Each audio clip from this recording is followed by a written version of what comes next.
Hello and welcome to the opening show of our primetime series, What Would You Do? If you see something and you think it's wrong, do you step in or do you step away? What people say and what they do aren't always the same. That's why our hidden cameras are so revealing.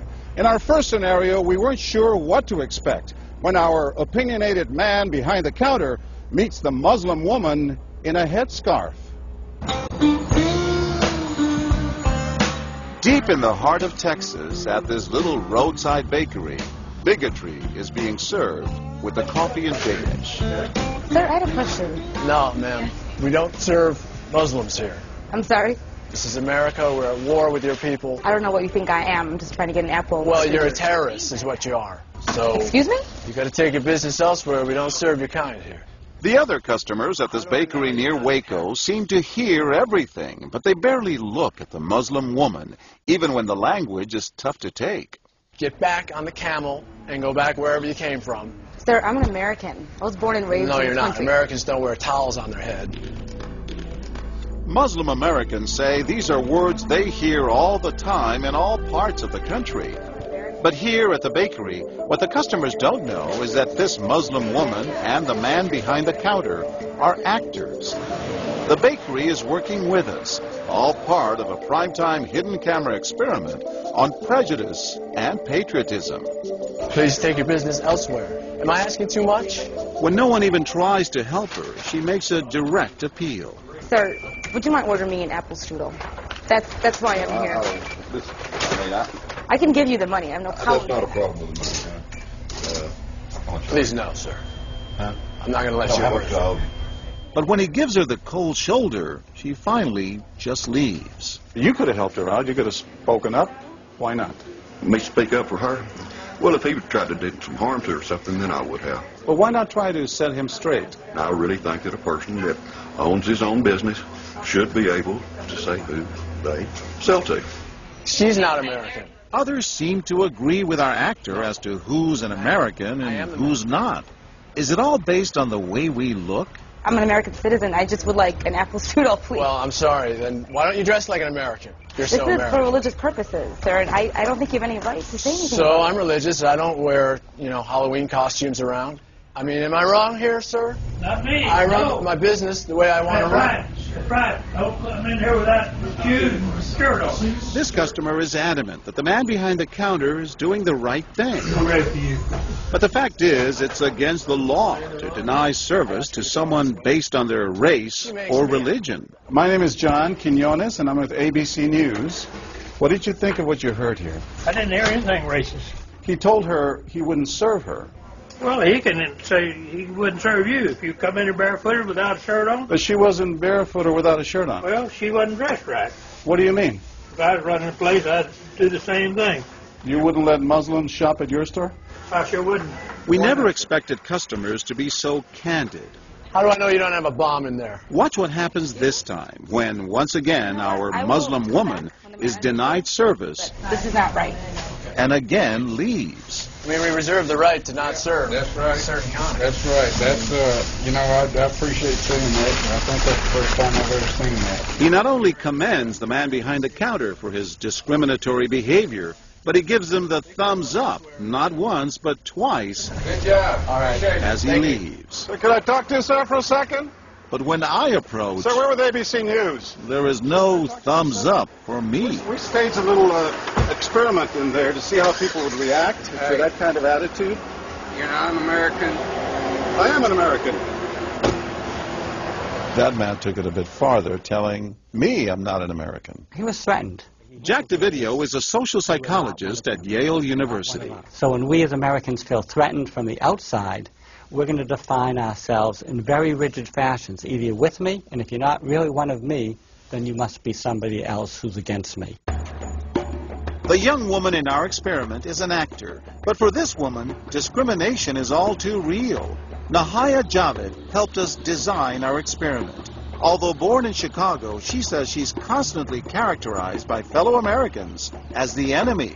They always start off with, you're a terrorist, Osama lover, towel head, camel jockey, on and on. While attending college in Texas, she says she continually suffered verbal abuse and has even been physically attacked just because she's Muslim. They assume I'm not from here, and if I tell them I'm American, they're like, no, you're not. Just because you were born here doesn't make you American. And I'm like, so what makes you American? It's a daily battle. Mm-hmm.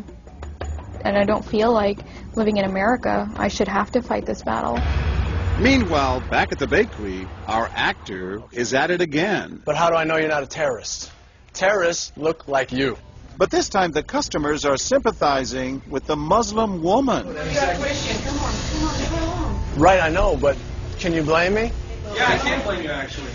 Why? What's the problem? All right, we'll get out of here. You need to go yourself, actually, what you need to do. Okay, sir. I'm a good American, all right? We're at war with these people. My dad's a veteran. Go yourself. So is mine. And he's not the only one who walks out in anger. You need to stop segregating against people. It's wrong. Excuse me? She's an American. No, just like you're a bad American. Time and again, people speak out with their pocketbooks. You lost a couple of customers, just so you know. But look what happens when this man threatens to leave. You're not a good American, sir. I believe I am a good American. My son just came back from serving in the Army for over a year in Iraq, and that has nothing to do with her right. I understand that. Thank you, sir. And I hear what you're saying. But I can't believe you would be so discriminatory. I'm deeply offended by that. I'm sorry to offend you, sir, but I've got to live with myself. Seething, the man vows to fight back. I will let people know this. I've stopped here every time I come by this place, and I'll never stop here again. Why did folks get so upset? They saw an injustice. It's justice that binds us together. It's justice that makes us a society. Any threat to that kind of sense of justice and fairness undermines the entire system. You're really not going to serve her because No. she's white? No, I'm not. Perhaps that's why more customers are outraged by our actor's hateful behavior than approve of it. You're not dressed like an American. I don't know But what no you have. one is more persistent than these two young women who can't believe what they're hearing. Take your jihad, take it back out to the parking lot. Excuse me? I mean, I got to protect my customers, okay? You're really offensive and disgusting. Well, I'm sorry. I'm just trying to protect you here. Thank because you. you You're don't know what's sick. going on. Like that doesn't mean anything. This is a different How do you know? culture.